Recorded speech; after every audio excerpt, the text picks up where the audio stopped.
வாங்க நம்ம வீட்டுக்கு. அம்மா, அப்பா, அம்மா. பாத்தியடி உன் பிள்ளைய என்ன காரியம் மட்டும் வந்திருக்கான் பத்தியா? நம்ம என்ன செத்தா போயிட்டோம், ஒரு பொண்ணு வலிச்சு வந்திருக்கான் பத்தியா? அவனே ஒரு உதவகர, அவனை நம்பி வந்திருக்க நீ ஒரு உதவகர, ரெண்டு உதவகரம் சேர்ந்து உருப்படாம தான் போகுது.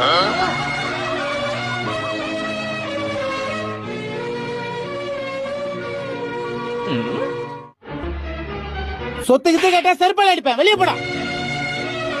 ஹலோ, உங்க அம்மா அப்பா உன்னை நல்லா வளர்த்திருக்காங்கம்மா, இப்படிதான் ஒரு ஆம்பளட்ட கை நீட்டி பேசுறதா? சொல்றத கேளுங்க. என்னமா சொல்ல போற? உங்க வீட்டுல நகை போட மாட்டாங்க, என் வீட்டுல கொஞ்சம் தங்குறதுக்கு இடம் கேட்க போற, அதெல்லாம் இங்க செல்லாது, கிளம்பு. யோ, என்ன பார்த்தா என்ன வீடு வாசல் இல்லாத மாதிரி தெரியுதா? சும்மா போற என்ன உன் புள்ள எங்க அம்மா சமோசா வாங்கிப்பாங்கன்னு கூட்டிட்டு வந்து நிப்பாட்டினா நீ என்ன சூரியவம்ச டைலாக் எல்லாம் பேசினுக்குற. சமோசா 4-10 வாங்கிக்கிறியா இல்லையா? சமோசா 4-10.